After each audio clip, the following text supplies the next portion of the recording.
Buenos días, que Dios los bendiga, hermano.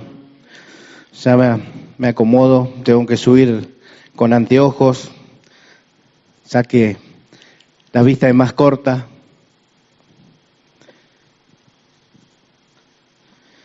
Bien, había un pasaje que estaba sintiendo en mi corazón, así que se lo voy a compartir antes de comenzar con la prédica. Un pasaje muy conocido en Juan capítulo 6,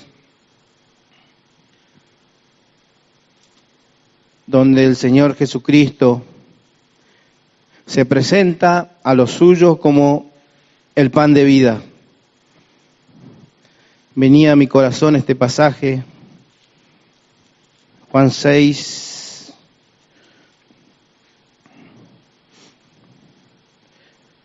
...25 dice: y hallándole al otro lado del mar, le dijeron: Rabí, ¿cuándo llegaste acá?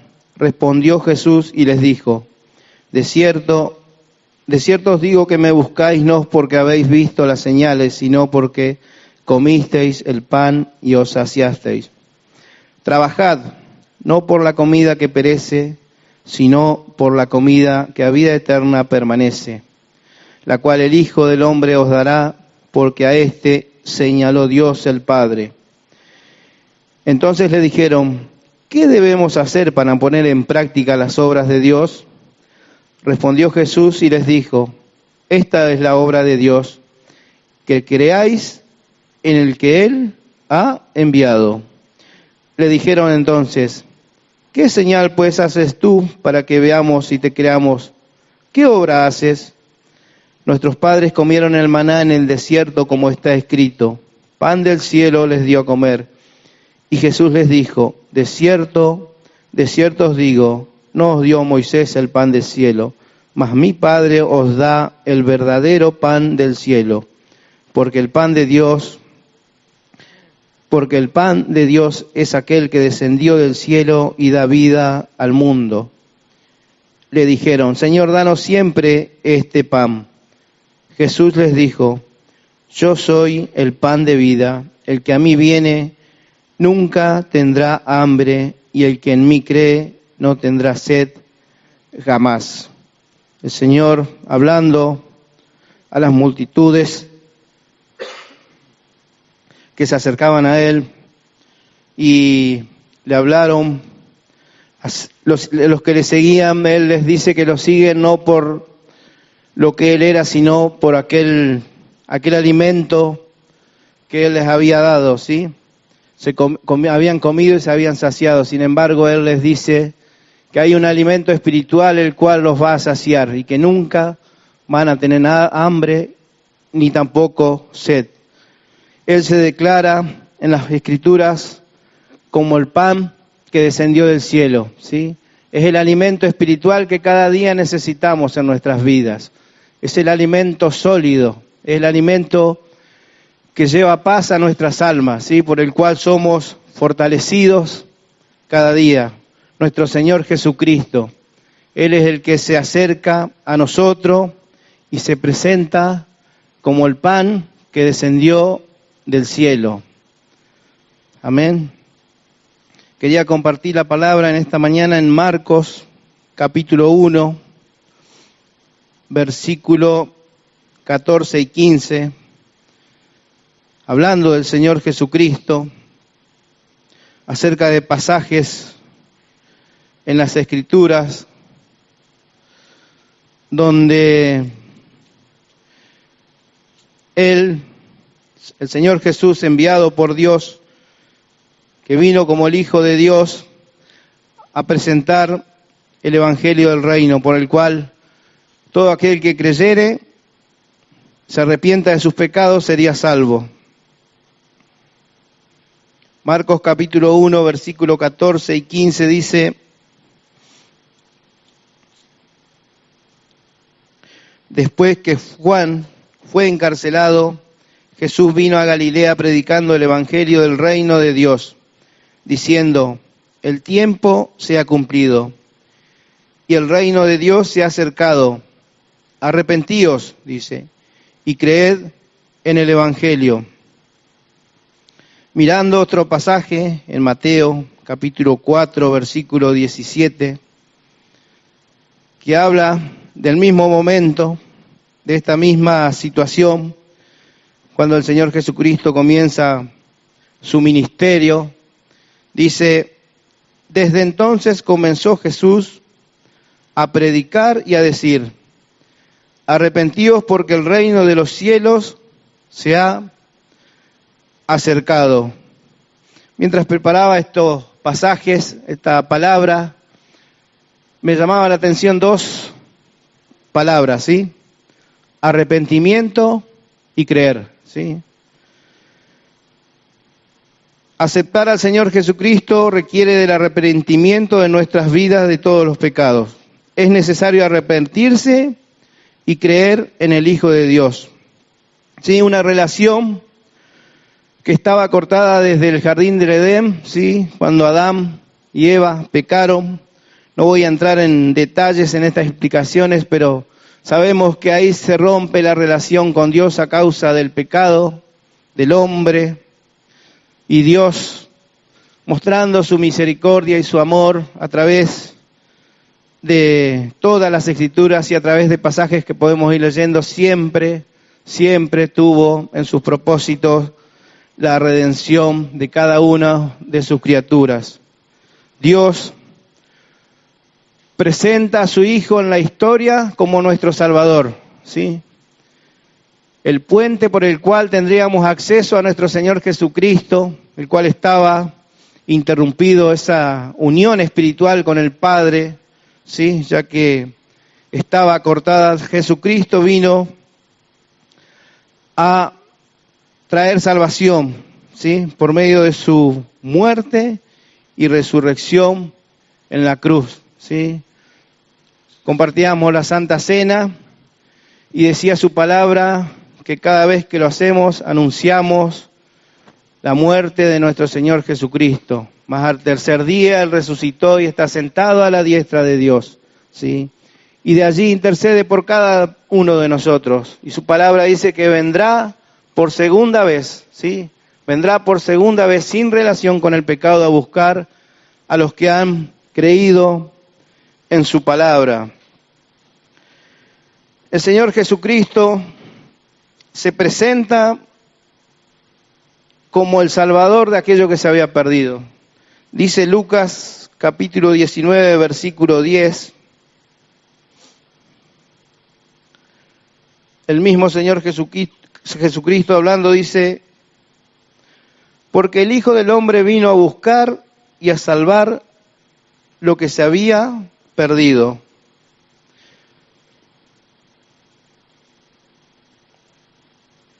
Y en otro pasaje también ahí más adelante en Lucas capítulo 5, versículo 32.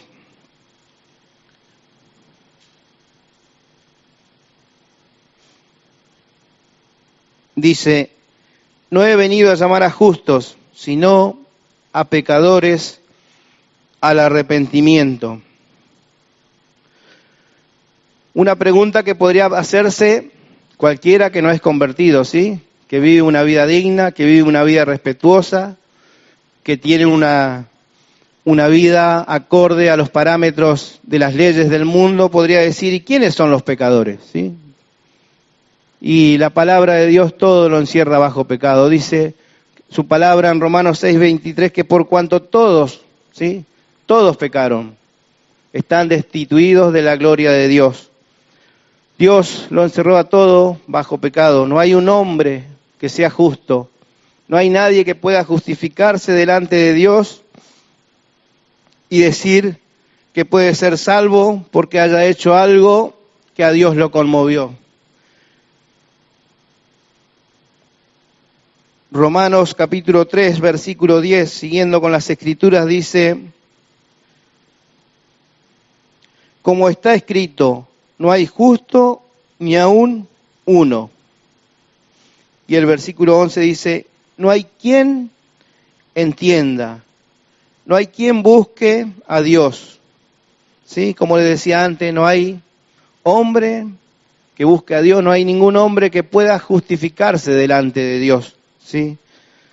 Solo Jesucristo puede justificarnos delante de Dios como nuestro Señor y Salvador si lo recibimos en nuestro corazón y nos arrepentimos de nuestros pecados. Pero siguiendo con estos pasajes, en el Salmo 14, el apóstol Pablo ahí en Romanos se refería a este salmo para que nos demos cuenta de cuál era nuestra condición antes de venir al Señor, ¿sí? Pero es el mensaje que quiero dejar en esta mañana es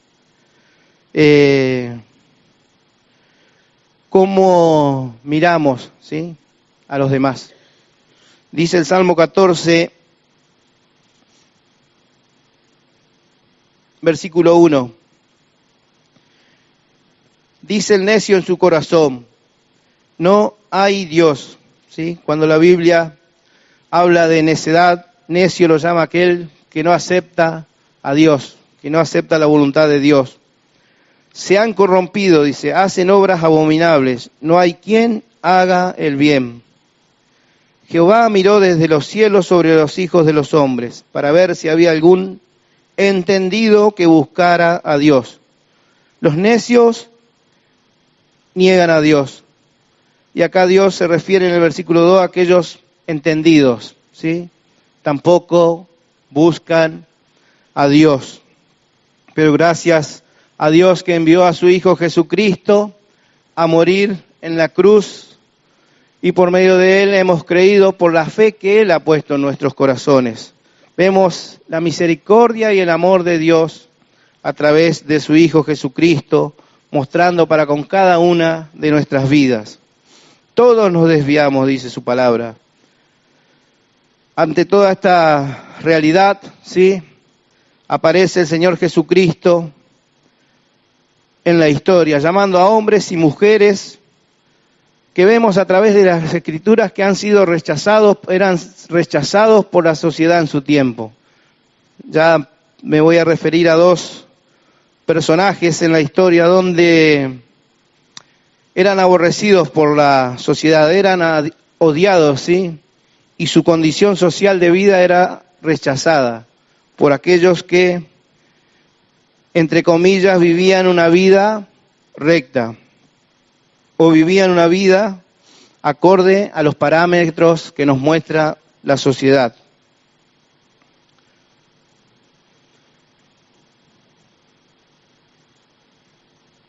En Marcos,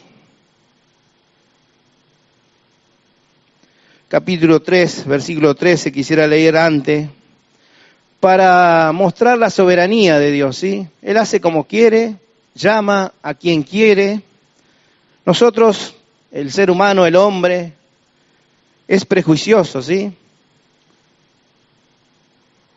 Sin embargo, Dios dice que a nadie echa fuera y llama a quien quiere. Por eso quisiera leer antes de ir en Marcos, capítulo 3,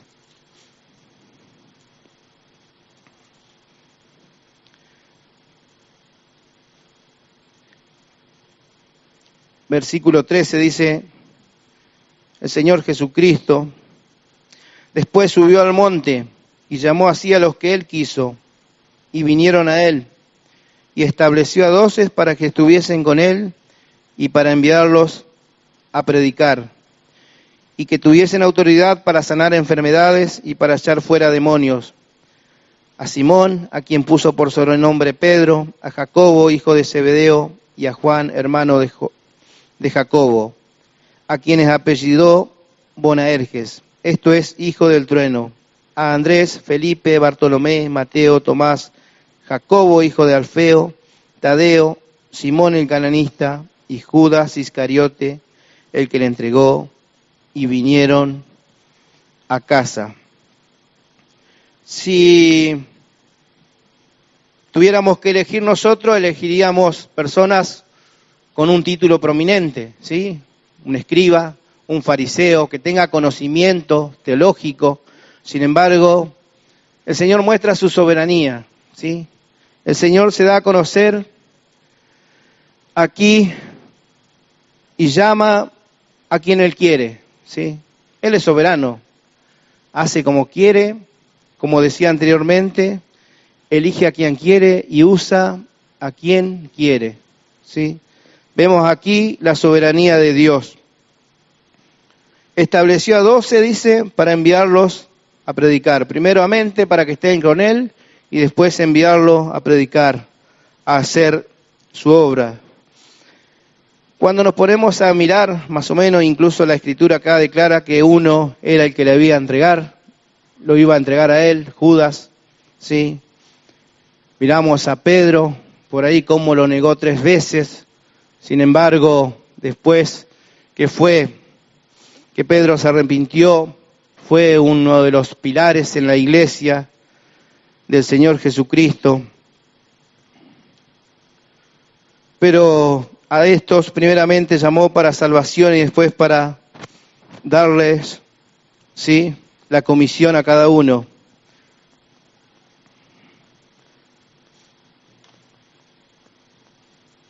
Y otro pasaje que tenía para leer era Lucas 5, 27.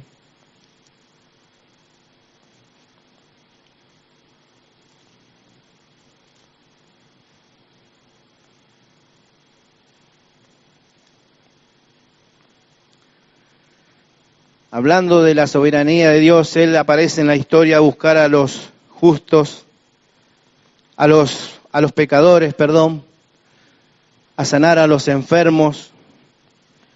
Y aquí quería resaltar el llamamiento que hace a Leví, Mateo, ¿sí?, un cobrador de impuestos. Dice en Lucas capítulo 5, versículo 27, después de estas cosas salió y vio a un publicano llamado Leví, sentado al banco de los tributos públicos, y le dijo, sígueme, y dejándolo todo se levantó y le siguió. Y Leví le hizo gran banquete en su casa, y había mucha compañía de publicanos y de otros que estaban a la mesa con ellos. Y los escribas y los fariseos murmuraban contra los discípulos diciendo, ¿por qué coméis y bebéis con publicanos y pecadores? Respondiendo Jesús les dijo, los que están sanos no tienen necesidad de médicos, sino los enfermos. No he venido a llamar a justos, sino a pecadores al arrepentimiento. Mateo, que era Leví, era un cobrador de impuestos, no solo era el que le sacaba la plata a su propio pueblo, tenía que rendir cuentas al pueblo romano y a la vez había una porción con la que él se quedaba, así que no solo que era odiado por su propio pueblo, sino también que era un ladrón, ¿sí? Se quedaba con parte del dinero. Y a este llamó el Señor Jesucristo, ¿sí? Les dijo que lo llamó y le dijo, sígueme, ¿sí? Y este se levantó y le siguió y lo invitó a su casa. Para los judíos de la época, para aquellos religiosos, el pueblo de Dios, ya juntarse con un publicano, un pecador, era de despreciar. Imagínense cuando vieron que el Señor Jesucristo se sentó a la mesa, no solo con Mateo, sino con los amigos de Mateo. Seguramente los amigos de Mateo no eran, como por ahí se dice, carmelitas descalzas, eran del mismo palo, eran de la misma profesión, o de esa clase social en donde eran aborrecidos por el resto de la sociedad. Sin embargo, el Señor Jesucristo se sentó con ellos y por esto fue criticado por aquellos religiosos, fue rechazado. Sin embargo, Él les da una respuesta ahí contundente, ¿sí? Dice, los que están sanos no tienen necesidad de médico, sino los enfermos, ¿sí? Podríamos decir que el que está sano no necesita ir al hospital. No he venido a llamar a justos, dice, sino a pecadores al arrepentimiento. Venía otro pasaje ahí en Lucas capítulo 19, para poner de ejemplo, acerca de cómo hace la obra el Señor y la cual nosotros nos podemos comprender. En el versículo 1 al 10 dice: Jesús y Zaqueo, el título de mi Biblia. Habiendo entrado Jesús en Jericó, iba pasando por la ciudad, y sucedió que un varón llamado Zaqueo, que era jefe de los publicanos y rico, procuraba ver quién era Jesús, pero no podía a causa de la multitud, pues era pequeño de estatura. Y corriendo delante subió a un árbol sicómoro para verle, porque había de pasar por allí. Cuando Jesús llegó a aquel lugar, mirando hacia arriba, le vio y le dijo: Zaqueo, date prisa, desciende, porque hoy es necesario que pose en tu casa. Entonces él descendió a prisa y le recibió gozoso. Al ver esto, todos murmuraban diciendo que había entrado a posar con un hombre pecador. Entonces Zaqueo, puesto en pie, dijo al Señor: He aquí, Señor, la mitad de mis bienes doy a los pobres, y si en algo he defraudado a alguno, se lo devuelvo cuadruplicado. Jesús le dijo: Hoy ha venido la salvación a esta casa, por cuanto él también es hijo de Abraham, porque el Hijo del Hombre vino a buscar y a salvar lo que se había perdido. Otra situación en el camino del Señor, entrando ahí a Jericó, donde aparece este hombre, Zaqueo, un hombre rico, y la palabra del Señor Jesucristo es necesario que pose yo en tu casa. Es necesario que nos encontremos con el Señor Jesucristo cada día, ¿sí? Es necesario que aquellas personas que están perdidas, que están alejadas del Señor Jesucristo, que son rechazadas por la sociedad por su condición, cualquiera fuere, ladrón, cobrador de impuestos, hoy en día se pagan los impuestos, pero un ladrón en el cual más de una vez nos hace pasar una situación difícil, también es necesario que se encuentre con el Señor Jesucristo. Si miramos lisa y llanamente, el Señor Jesucristo fue criticado por esto, pero nadie vio los frutos que provocó en aquellas personas que le predicó el Evangelio, ¿sí? Vemos a Mateo, que tomó la decisión de seguir al Señor. Zaqueo tomó la decisión de cuadruplicar a aquellos que había ofendido y devolverle cuadruplicado a los pobres. Y trataba de comprender estos pasajes a la luz de la palabra de Dios. Lo que provocó el Señor Jesucristo al mostrarse fue arrepentimiento y un cambio de dirección, ¿sí? Que hizo que estos hombres ya no fueran los mismos a partir del encuentro con el Señor Jesucristo. En Mateo capítulo 11, versículo 16,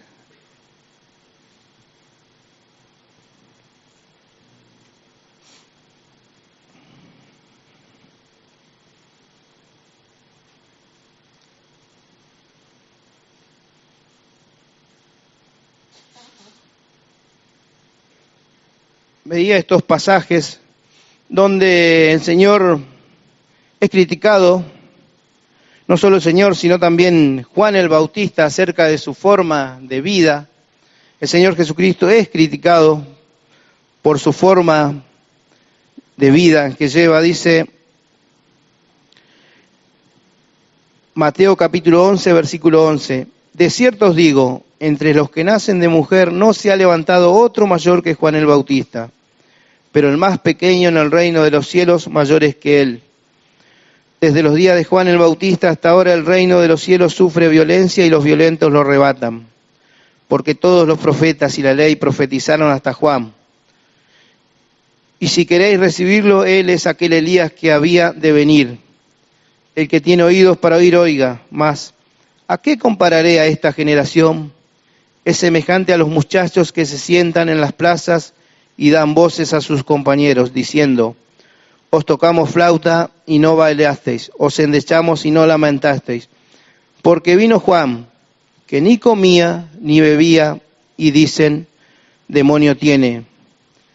Vino el Hijo del Hombre, que come y bebe, y dicen: he aquí un hombre comilón y bebedor de vino, amigo de publicanos y de pecadores.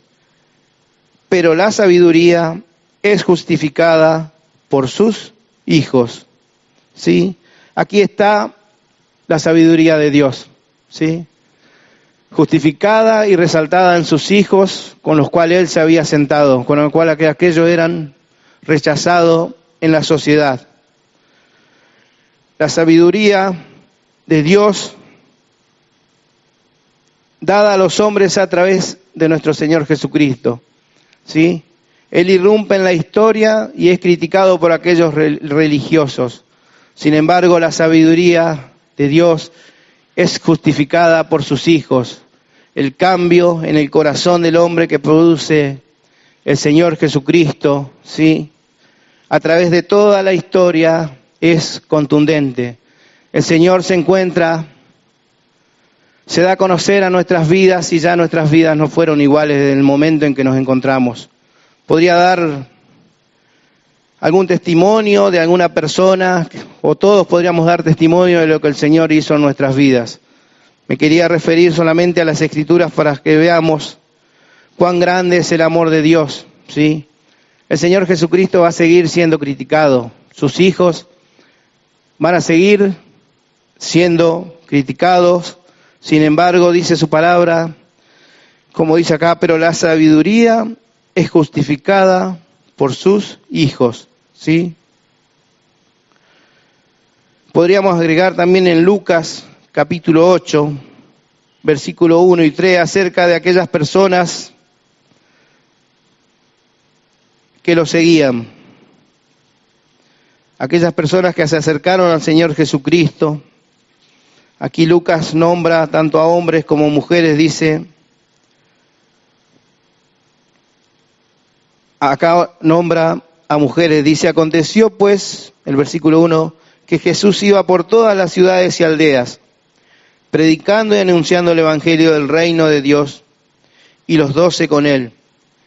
Y algunas mujeres que habían sido sanadas de espíritus malos y de enfermedades, María, que se llamaba Magdalena, de la que había salido 7 demonios, Juana, mujer de Chuza, intendente de Herodes, y Susana, y otras que le servían de sus bienes. Da un contexto social de diferentes mujeres acá el relato de Lucas, donde hay una persona, una mujer importante, y después hay otra que era donde había sido sanada de espíritus malos. El resultado es la sabiduría de Dios, ¿sí? Leía en Santiago capítulo 2, versículo 14.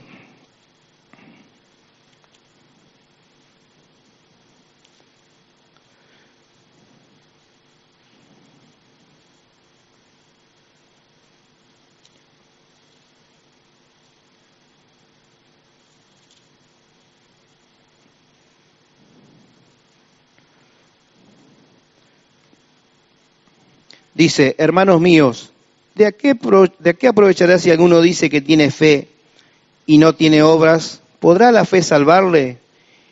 Y si un hermano o una hermana están desnudos y tienen necesidad del mantenimiento de cada día, y alguno de vosotros les dice: id en paz, calentados y saciados, pero no les dais las cosas que son necesarias para el cuerpo, ¿de qué aprovecha? Así también la fe, si no tiene obras, es muerta en sí misma. Pero alguno dirá: tú tienes fe y yo tengo obras. Muéstrame tu fe sin tus obras, y yo te mostraré mi fe por mis obras.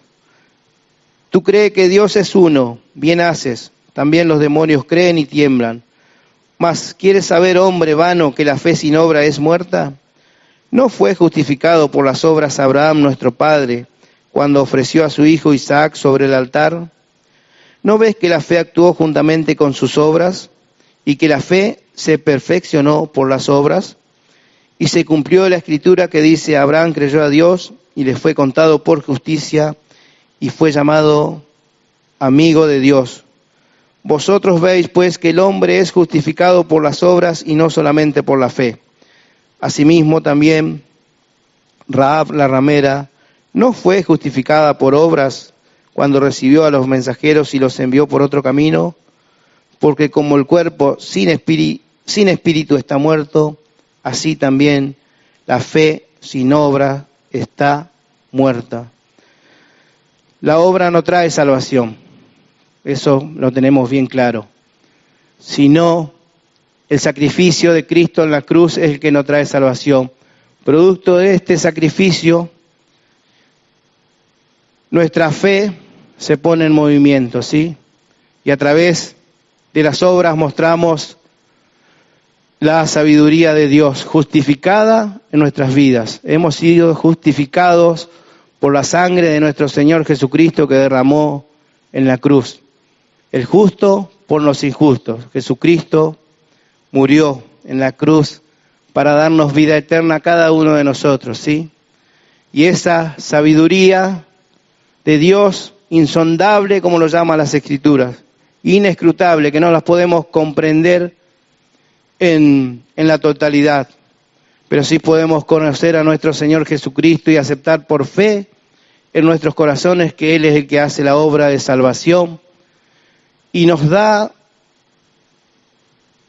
gracia, ¿sí? Una gracia que es un don de Dios para tratar con todas las personas, aun aquellos que no creen en el Señor Jesucristo, por los cuales hay que predicarle el Evangelio. Como decía, nosotros somos prejuiciosos muchas veces, ¿sí? Que el Señor nos libre de ser prejuiciosos de aquellas personas que necesitan de Él. El Señor Jesucristo era criticado, sin embargo, Él se sentaba con los publicanos, con los pecadores, se juntaba con aquellos que estaban desechados por la sociedad y les declaraba la palabra. Yo he venido a llamar a pecadores al arrepentimiento, ¿sí? Que ese sea el mensaje que le llevemos a todas las personas. El mensaje del Evangelio del Reino dice que Cristo murió, mas al tercer día resucitó y está sentado a la diestra de Dios, ¿sí? El justo por los injustos. El Señor Jesucristo, en Él, por Él y para Él, dice su palabra, fueron hechas todas las cosas. A Él sea la gloria por los siglos de los siglos. Amén.